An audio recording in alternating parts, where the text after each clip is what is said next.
Hey everybody, it's Montana and welcome back to my channel. Today I'm going to be doing a requested video, which is so crazy to say since I am a small channel and I am a small YouTuber, but someone requested this video, so I really wanted to get it out for you guys, and I feel like I can talk on this subject because I'm just finished my first year of college, and that's crazy for me to say. It does not feel like that, but I did. And so today I'm going to be doing my top 10 tips that I have for freshmen and going to college. This video is going to be so much fun to make because I feel like I had such a good year. My grades were good, I met some really awesome people, and I just want to share my experience and my tips. Obviously they could vary from person to person, so just remember that. But let's just go ahead and jump right into the video. So starting with tip number 1, and this is one I learned the hard way. You don't need to bring your whole life. And what I mean by that is you don't need to bring every single shirt you have. You don't need to bring all your makeup. You don't need to bring all your hair tools. You live in a dorm. Dorms are small, they're compact, they're stuffy, they're not cute. Even though obviously it made mine cute in my opinion, but you just don't need to bring everything. I found myself wearing the same 10 shirts, the same 2 hoodies, and sweatpants. You don't dress up a ton for class. You really only dress up for parties, and even whenever you dress up for parties, it's not like dressing up for parties, because usually the parties are themed in college. About half the time they are. So I mean, if you're going to a frat, they'll be themed most of the time, but you don't need to bring every single outfit. I would say bring like a couple like going out outfits, and like maybe a dress or two in case you have an interview or you go somewhere with your friends and want to dress up, that kind of thing. But you definitely don't need every pair of shoes you own and every shirt and all your makeup, because you have to hold all of that back. And I learned that the hard way yesterday, because yesterday was my last day of my freshman year. My tip number 2 is about rushing. I'm not going to go in depth about this because I am not in a sorority, but I did rush. At Pitt State, there's only 3 sororities. There's AGD, there's Tri Sigma, and then there is ASA. So all I have to say about rushing is if you decide to rush, which is awesome, you can, I mean, I have so many friends that are in sororities and really liked it, but since Pitt State has such a small variety to choose from, do not be in a sorority unless you feel that connection. If you go into all the houses and all the house tours and meet all the girls and there's not one that you're like, yes, I want to be in that sorority, I want to be in their sisterhood, I love their, I can't pronounce this, the Lampa 3. I can't pronounce it, but if you know what I'm talking about, you know what I'm talking about.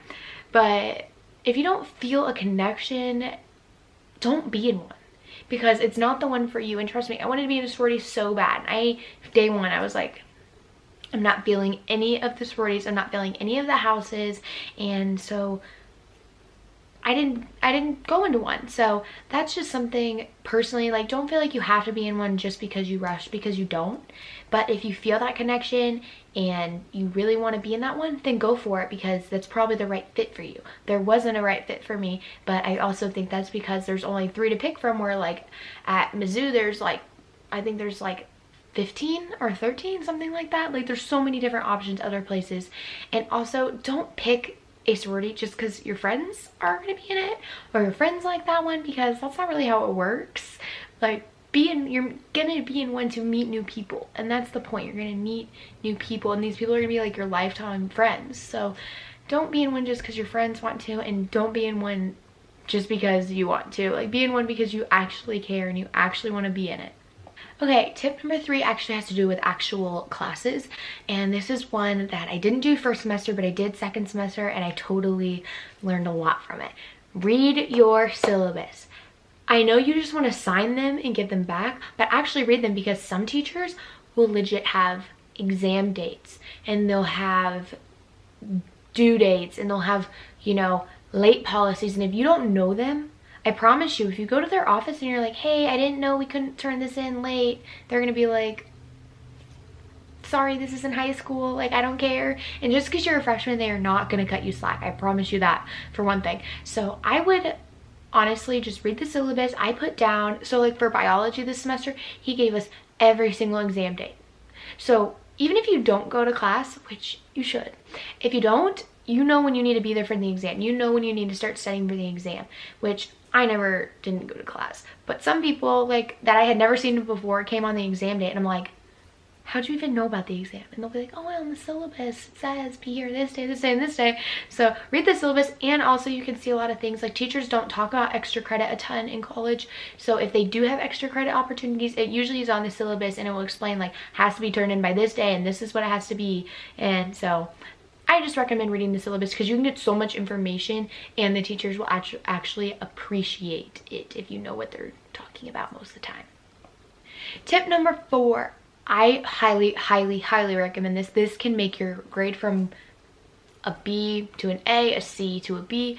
Go to your office hours for your teachers. If you have a question, you're confused, trust me, if you're in a class with 90 people, no one wants to ask a question. You're not the only one.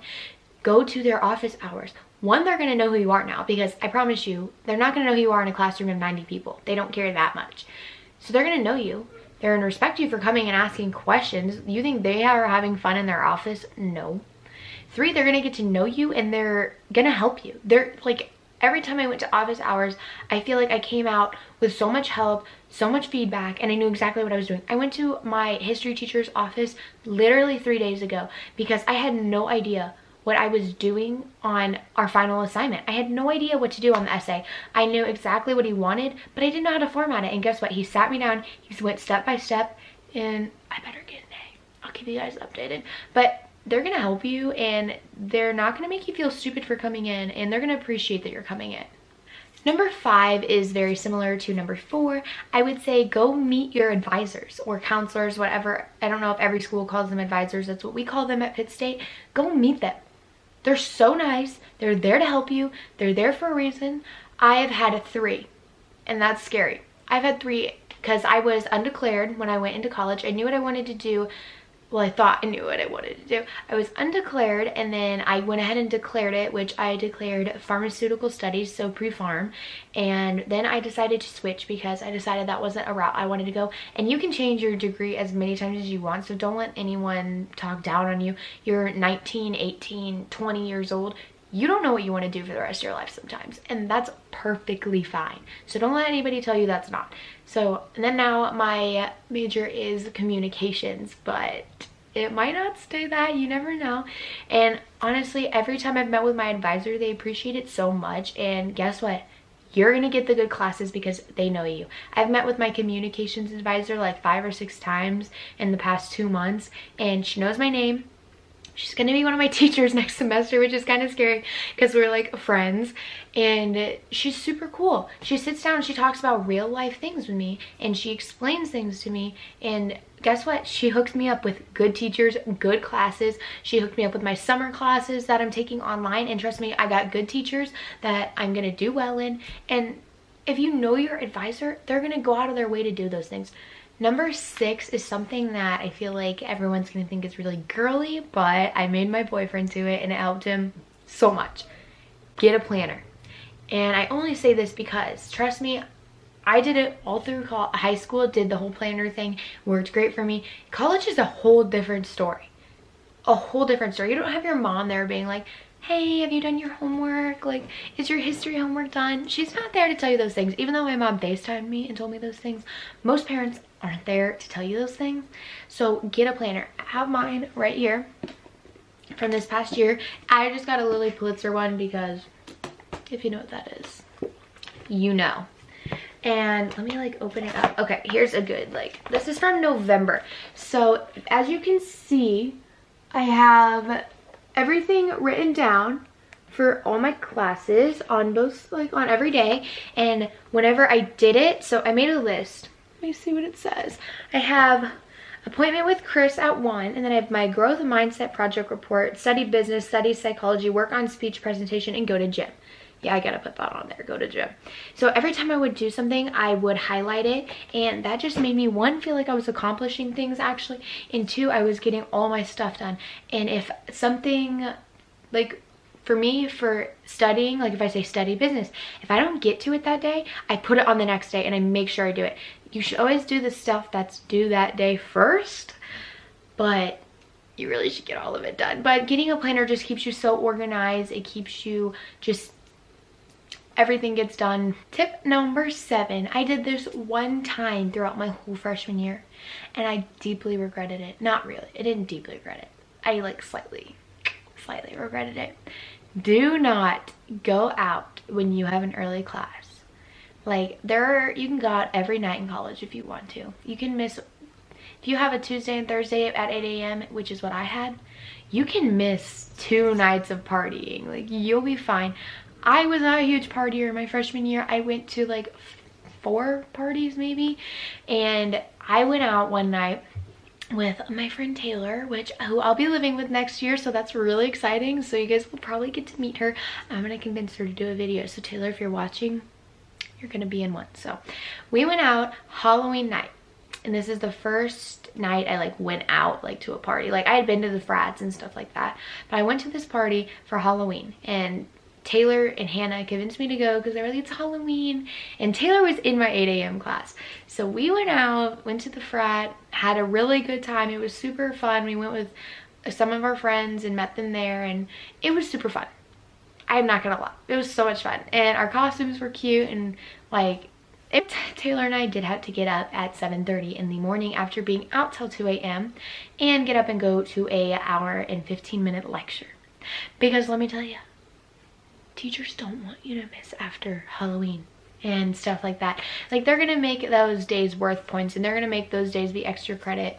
So honestly, you can miss, but you want to miss whenever it's participation, because participation points in college are like set you apart from like a C and an A sometimes. Like they can really affect your grade. So you're okay not going out every night. Like I promise, save it for one night a week or the weekends. Like it's not that big of a deal to miss one night of partying. You're not going to miss much, I promise, because every party is exactly the same. You listen to the same music, you do the same things, they serve the same drinks. You're not missing much. You can do it the next day. Number 8 is something I also really think is important, especially to freshmen, sophomores, and ladies out there. Don't go to parties alone and don't leave your friends. And I say this because you never know what could happen. I'm not saying college is scary, because I've never been in a scary situation myself, but I've had friends in scary situations, and just, you don't want to put yourself in those. If you go to a party, that's great. Go with a friend, go with a couple girlfriends, but don't leave somebody there. And don't leave somebody to go upstairs with some random dude. Like, that's just not smart, and that's, especially at frats, because at frats, you know, they have bad reputations already, and in my opinion, the frats at Pitt don't let you serve yourself, which I'm not a drinker, but for people that are, they don't let you serve yourself. So someone could easily slip something in your drink whenever they're serving it to you, and in my opinion, that's just not safe. And so I would never put myself in a situation to be drinking what they're serving, because you never know what they could be putting in it under the counter or before they hand it to you. And it just makes me feel uncomfortable and unsafe. So I just recommend not leaving your friends, because if they put something in her drink and they take her upstairs, she could be passed out for all you know. And I just wouldn't want to put my friends in that situation. Tip number 9. Do your homework ahead of time. This is something I did not always do, but when I did, trust me, I was so happy. My boyfriend Tanner and I had the same history teacher and the same class, which was a little weird, but we did, and I did my homework all ahead of time. Like on Monday, I would do all of the week's work, and then on Thursday night at 11 o'clock, when Tanner's like, I don't want to do this assignment, but it's due at midnight, I was like, I told you should have already done it. It's just nice to have one really busy night and then a couple nights where you can just relax, going out with friends, go get dinner, that kind of thing. So I just recommend doing it ahead of time, because it will, like, honestly add less stress to your life. And number 10, my final tip for college: do things for you. And when I say this, I mean set aside time for you. Go to the gym. Go home for the weekend and don't take your backpack. If you don't have anything crazy going on, I would come home some weekends without my backpack. I was like, I don't have to think about school. I can relax. I can take a bath. I can go hang out with my friends that live at home. And you just need space. You need breaks. And I know winter break is super long, but you still need breaks between that. And I think you should just do things for you, also in the aspect of don't change your major because your friend's doing that and she's like, hey, like, be a teacher because I'm gonna be a teacher. Like, no, like, do what you want to do. This is something you're gonna do for the rest of your life. And most of your friends in college, you know, aren't gonna be your friends forever. They're not gonna live where you live most of the time, because for me, I go to school out of state. I don't live in Kansas, and that's where I go to school. So just do things for you and make sure your happidness is before everyone else's. Make sure you're going to the gym, you're getting your homework done, you're eating, you're drinking. I mean, don't like excessively eat, or I didn't mean drinking like alcohol, like water. Like, take care of yourself, because if you get down in college, which I'm not saying isn't gonna happen, you're gonna cry. I promise. You're gonna cry. You're gonna be stressed. You're gonna get depressed at times, and that's just part of college. You're away from home, you're away from your atmosphere, you're living in a crappy dorm, and you're away from your family and friends that you grew up with. So make sure you just take time and to set aside for yourself, and make sure your mental health is taken care of before anything else, because that's really what's important here. All right, everyone, that concludes my top 10 tips for freshmen. I am so like happy my semester and year is done. I am gonna be a sophomore next year, and I'm really nervous because I'm living in an apartment, which there's gonna be a lot going on with that, so don't worry, I'll make videos. But if you guys enjoyed this video, give it a big thumbs up and click that little bell down there so you guys can get notifications every time that I upload. And I'll see you guys in the next video. Bye, guys.